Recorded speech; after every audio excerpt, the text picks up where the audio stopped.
मोहतरम भाई दोस्तों, आज फजरेर नामाजेर प्रथम राकाते सूरा मुज़्ज़म्मिल থেকে प्रथम रुकू तेलावत करा হয়েছে। আমি আপনাদের খিদমতে এই তেলাওয়াত করা আয়াত থেকে 10 এবং 11 নম্বর আয়াত তেলাওয়াত করলাম। এই আয়াতে কারিমার মধ্যে আল্লাহ সুবহানাহু ওয়া তাআলা আল্লাহর হাবিবকে ধৈর্য ধারণ করার কথা বলছেন। ওয়াসবির আলা মা ইয়াকুলুন। মুশরিকরা, কাফেররা আল্লাহ রসুল সাল্লাল্লাহু আলাইহি ওয়াসাল্লামকে যে নির্যাতন করত, বিভিন্ন ধরনের কথা বলতো, তার উপরে সবর করার কথা বলছেন এবং বলছেন ওয়াহজুরহুম হাজরান জামিলা। আর তাদের বিষয়টাকে একেবারেই ছেড়ে দেওয়া। কেন? এর কারণ আছে। আল্লাহ বলছেন যে শোনো আমার হাবিব, এই যে যারা তোমাকে মিথ্যা বলে সাব্যস্ত করতেছে, কষ্ট দিচ্ছে, বিভিন্ন ঝামেলা করতেছে, ওদেরকে আমাকে দিয়ে দাও, ওদের সাথে আমি বুঝব। তুমি ধৈর্য ধারণ করো, ওদের সাথে বুঝবে কে?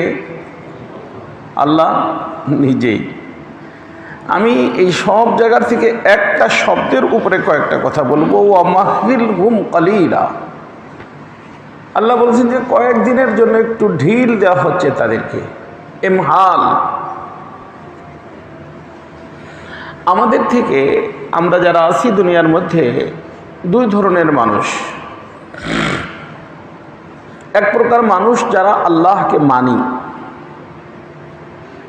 আর এক প্রকার মানুষ যারা আল্লাহকে মানি না। দুই ধরনেরই কাজ উভয় থেকে হয়। তারা তাদের মিশন নিয়ে আগে বাড়তেছে এবং তারা সাকসেস, সফল মনে করতেছে যে আমরা আমাদের যে টার্গেট, আমাদের যে মিশন, আমাদের যেটা উদ্দেশ্য, তাতে আমরা কি হতে যাচ্ছি? সফল হতে যাচ্ছে। আবার আরেক প্রকার মানুষ যারা আল্লাহকে মানে, তাদেরও কোনো মিশন থাকে। তারা তাদের মিশনের মধ্যে কাজ করতে থাকে। আল্লাহ পাক কখনো কখনো বাতিনি তো দান করেনি, জাহিরি সফলতাও আল্লাহ দান করেন। তো বাহ্যিকভাবে দেখা যায় যে ওরাও আগে বাড়তেছে, এরাও আগে বাড়তেছে। এখন ওই যে যারা আল্লাহকে মানে না, তারপরেও তাদের কাজের মধ্যে, তাদের মিশনের মধ্যে, তাদের প্রোগ্রামের মধ্যে তারা সফল, তখন তাদের মনের ভিতরে একটা খুশফাহমি আসে। এমনকি কোরআন কারীমের ভিতর আসছে, তারা বলতে যায় ফকিররা, তোরা যদি তোদের আল্লাহর নিকটে প্রিয় হইতি তাহলে তোদেরকে টাকা পয়সা দেয় না, আমাদের ধন সম্পদ দেখোস না বেটা, কত বড় বিল্ডিংয়ের মালিক, দুনিয়ার ভিতরে কি সফলতা আমাদের, কত আমাদের দাগ গবর, এগুলো দেখোস না, বলতো তারা। আর যারা আল্লাহকে মানে ফকির মিসকিন ভাই, না মনে করেন একটা মানুষ একটা স্কুল বানাইছে, অনেক বেশি সফল। আবার একজন একটা মাদ্রাসা বানাইছে, সেও সফল। কিন্তু একটা হলো বাহ্যিক সফলতা, আর একটা হলো কবুল হওয়া। দুইটা ভিন্ন জিনিস, দুইটা ভিন্ন জিনিস। তো এখানে এবং সূরা তারিক এবং বিভিন্ন জায়গায় আল্লাহ তাআলা কাফিরদের সম্পর্কে বলছেন, ইন্নাহুম ইয়াকিদুনা কাইদা ওয়া আকিদু কাইদা ফামাহিলিল কাফিরিনা আমহিলহুম রুয়াইদা। এখানেও আল্লাহ তাআলা বলছেন ওয়াজারনি ওয়াল মুকাজ্জিবিনা উলিন নি'মাতি ওয়া মাহিলহুম কালিলা। এই যে ইমহাল, ঢিল দেওয়া। এখন আমি একটা দিনই কাজ করতেছি, আমাকে আল্লাহ ঢিল দেন নাই, বরং কবুল করে আগে বাড়ার তৌফিক দিচ্ছেন না ঢিল দেওয়ার কারণে আগে বাড়তেছি? বোঝার উপায় কি? কথাটা কি বুঝতেছেন? এটা বোঝার জন্য আমি একটা ঘটনা বললে আপনাদের বুঝে আসবে বিষয়টা। আমাদের হযরত মাওলানা ইলিয়াস সাহেব রহমতুল্লাহ আলাইহি, আল্লাহ, যখন উনি এই যে দাওয়াত ও তাবলীগের মেহনত শুরু করছেন, কাজ শুরু করছেন, একেবারেই জীর্ণ শীর্ণ অবস্থায় মেওয়াত থেকে শুরু করছেন। ওনার কোনো সঙ্গী সাথী ছিল না। অনেক বুঝে শুনে মেওয়াতি অশিক্ষিত মানুষগুলোকে, কারণ বিষয়টা তো একেবারেই নতুন ছিল, মসজিদে জমা হওয়া, সেখান থেকে গাট্টি বুকছা লইয়া আর এক মসজিদে যাওয়া, এই যে একেবারেই নতুন ছিল। কারণ ওই সময় আমাদের কাজের ভিতরে যেরকম মাদ্রাসার কাজ মাশাআল্লাহ খুব প্রচলন ছিল, মাদ্রাসা বানানো, হযরত মাদ্রাসায় পড়াইতেন। খানকার কাজ অনেক প্রচলন ছিল, বিভিন্ন জায়গায় খানকাজ ছিল।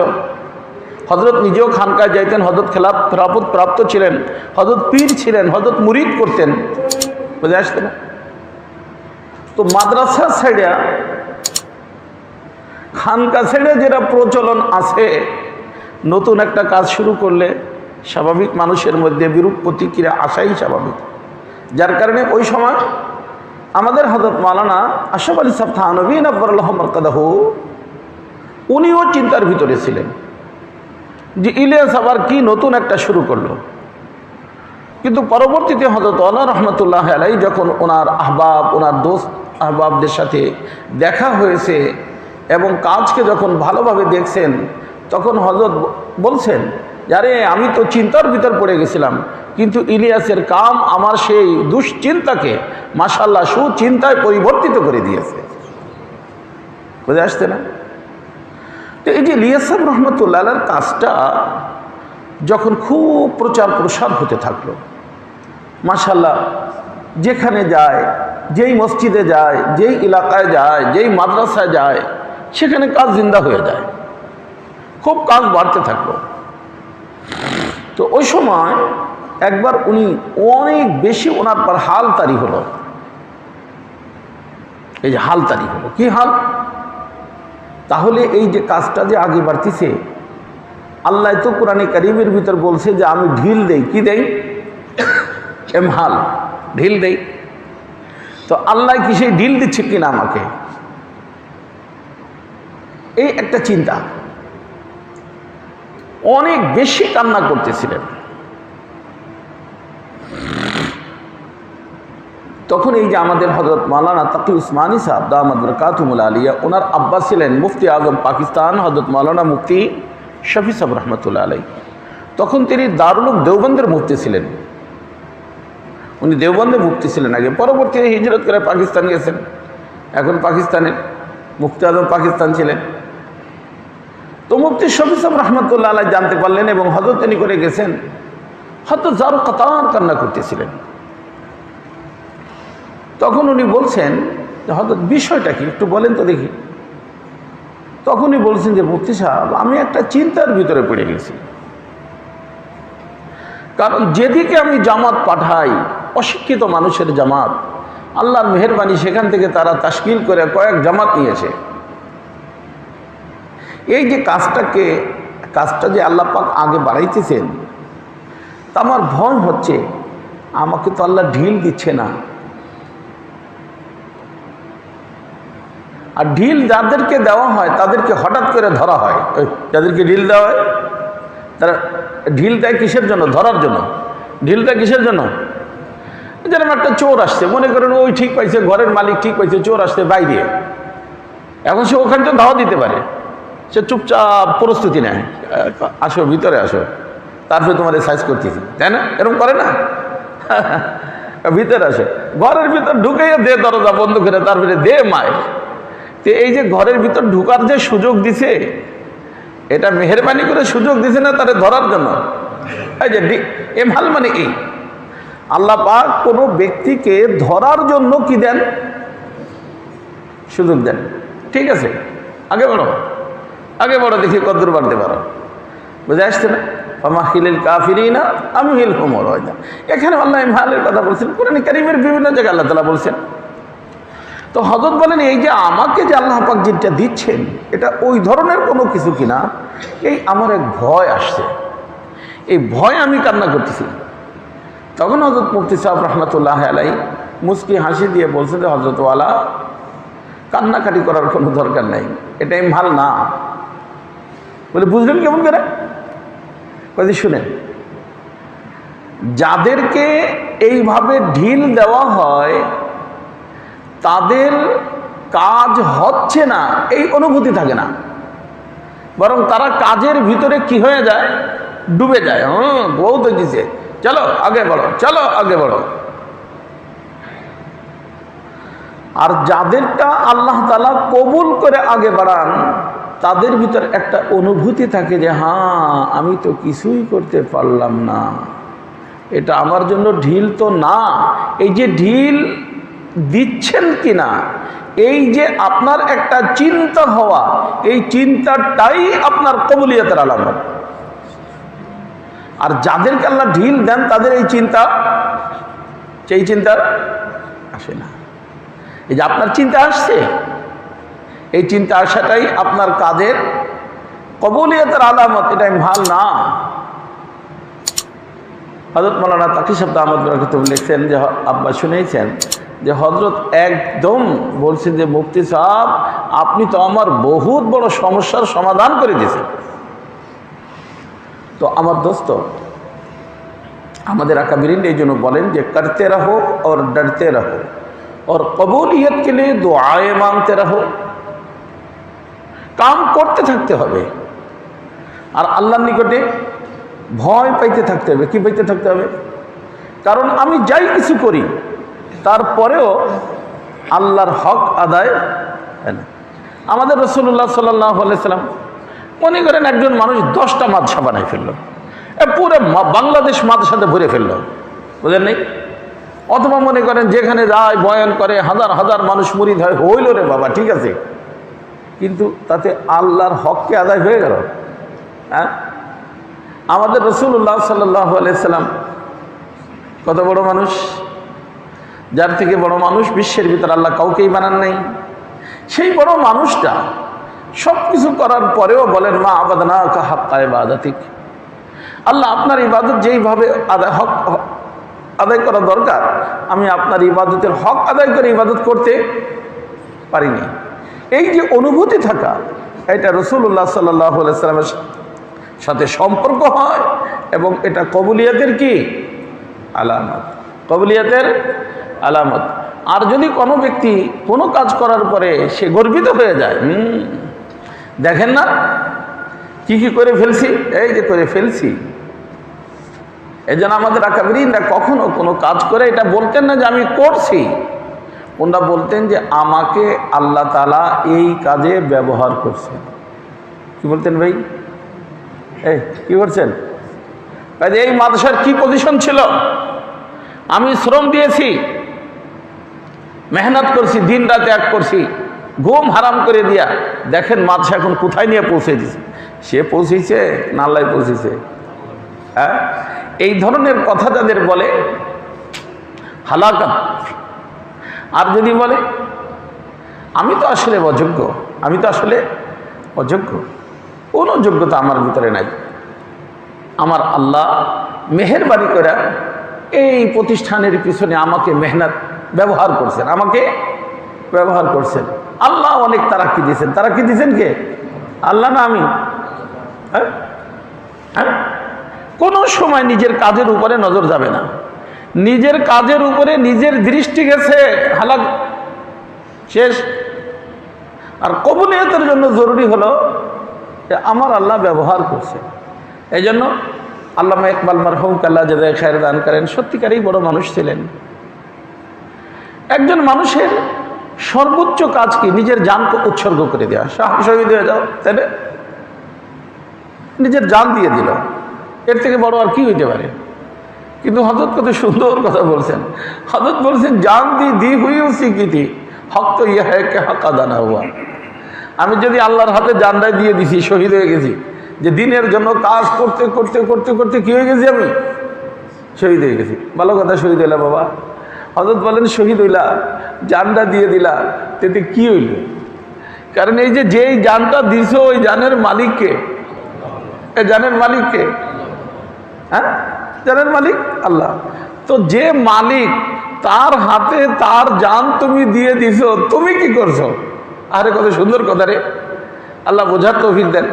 হযরত বলেন জান दी हुई उसी की थी, যার জিনিস তারে দিছি। হক তো ইয়ে হ্যায় कि হক আদা না হওয়া। বাস্তব কথা তো এইটা যে হক আদায় করতে, জান দিয়েও হক আদায় করতে পারিনি। আমার সুস্থতা আছে, আমি একটু মাদ্রাসার পিছনে খাটলাম, এই সুস্থতা কে দিয়েছেন? হ্যাঁ, আচ্ছা, এই যে মাদ্রাসার পিছনে মনে করেন ভালো করার চিন্তা ফেকেরকে দিতেন।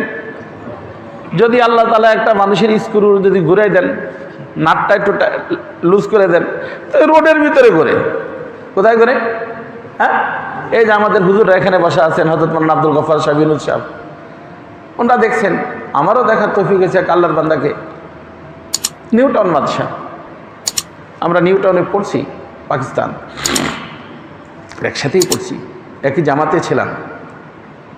আমাদের উস্তাদে মোহতারাম ছিলেন হযরত মাওলানা মুফতি ওলি হাসান সাহেব টঙ্কি, যাকে মুফতি আজম পাকিস্তান বলা হতো। উনি কুর্ধের মানুষ ছিলেন। আমাদের এই যে মাওলানা মুফতি আব্দুল সালাম সাহেব, ওনারও উস্তাদ। এই যে চাটগামী মুফতি আব্দুল সালাম সাহেব বর্তমানে মুফতি আজম বাংলাদেশ বলা হয়, আমাদের উস্তাদ উনি। ওনারও আবার উস্তাদকে ওলি হাসান খান টঙ্কি রহমতুল্লাহ আলাইহি। তো মুফতি ওলি হাসান সাহেব রহমতুল্লাহ আলাইহি, আমরা যখন সবকে থাকতাম তখন একটা লোক তাকে আগেও দেখতাম, রোডের ভিতর দিয়ে প্যান্ট শার্ট পরে খালি গায়ে, মানে এই মাথার কোনো টুপিটা বিটাই হাঁটতো হাঁটতো হাঁটতো, এই নিউটাউন মাদ্রাসার সামনে দিয়ে হাঁটাহাঁটি করতো। আবার সিগারেট খাইতো। যখন বেচারা সিগারেট খাইতে মনে হইতো, অথবা মনে করো পরোটা চা খাইতে মনে চাইতো, তো যার সাথে সম্পর্ক তাদের কাছে যাইতো। কয়েকবার আমাদের মুফতি সাহেবের নিকটে আসছে আমাদের উপস্থিতিতে। আচ্ছা, বলতো কি, আরে মুফতি ওলি 10 रुपया दे दे। কয় টাকা চাইতো? 10 रुपया दे दे, 10 টাকা দে। হযরত সাথে সাথে দিয়ে দিতেন, কিন্তু কোনো কথা বাড়াইতেন, বলে শুক্রিয়া, চলে যেত। আমি একবার জিজ্ঞেস করলাম যে हजरत ये कौन है, ये रोड पे चक्कर लगाते हो और आपको इस तरह से कहते हैं, आपके कोई रिश्तेदार? अरे खामोश हो जाओ, चूतिया कह के। हजरत शब्द से चूतिया, खामोश हो जाओ, चुप रहो। तारपरे हजरत फरमाइए कौन है? तो हजरत बोलें जा रहे भाई बात सुनो, वो मेरे साथी है, क्या हमारे क्लास फ्रेंड, আমরা এক ক্লাসে পড়তাম। কয় ক্লাসে পড়তাম? এক ক্লাসে, ক্লাস ফ্রেন্ড। আর অনেক ব্রেনি, অনেক ব্রেনি। কখনো 1 নম্বর হইতো, কখনো আমি 1 নম্বর হইতাম। 1 নম্বর হওয়ার ভিতরে দুইজনের প্রতিযোগিতা চলতো। কিন্তু ওর একটা বদভ্যাস ছিল। সে বদভ্যাসটা হলো, ও যদি চাইতো যে আজকে উস্তাদরে আর সবক সামনে বাড়তে দিব না, ওর হাসিটা সে বন্ধু মুখস্থ।